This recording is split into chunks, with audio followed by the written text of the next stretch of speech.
Amir Temurning siyosat maydoniga chiqishi. Sarbadorlar g'alabasidan so'ng Samarqandda ham diniy, ham siyosiy hokimiyat Mavlonozoda qo'lida mujassamlashdi.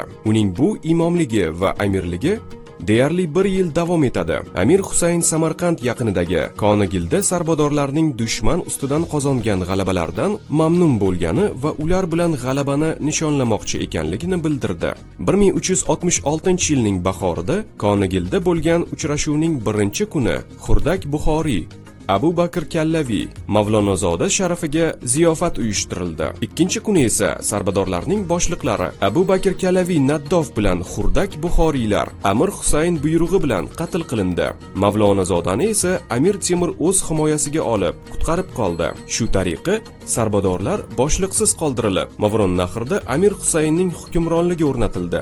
Konigil voqeasidan so'ng Movrunnahrda Amir Husayn hukmronligi o'rnatilsa-da, Samarqand xalqi orasida unga ishonch kamaygan. Amir Temurning esa nufuzi ortgan edi. Bu esa Amir Husaynni tashvishga solardi va u Temurni o'ziga asosiy raqobatchi sifatida ko'ra boshlagan edi. Amir Husayn mamlakat amiri darajasiga erishgach, harbiylar va davlat amaldorlariga nisbatan katta soliq solishni buyurdi.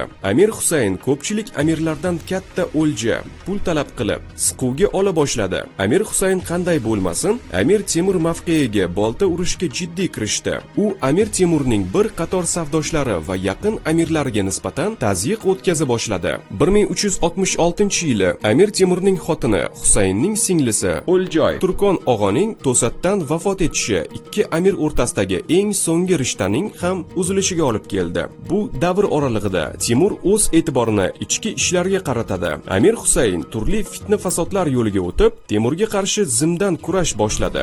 Amir Husayn Balxda, Temur Kesh va Qarshida hal qiluvchi jangga tayyorgarlik ko'rishga kirishdi. 1370-yili Husayn Balx, Qunduz va Badaxshondan qo'shimcha kuch to'pladi. Uning otliqlari Termiz atrofida paydo bo'ldi. Temur esa Termiz yaqinida joylashgan Biyo degan joyda qarorgoh qurib, jangga tayyorgarlik ko'rdi.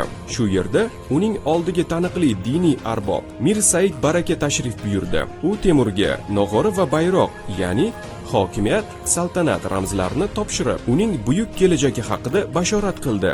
Amir Temurga Amir Husaynning siyosatidan norozi bo'lgan amirlar va hokimlar kelib qo'shila boshladi. Shu yili aprelda Balxda 2 kunlik qamaldan so'ng Amir Husayn taslim bo'ldi.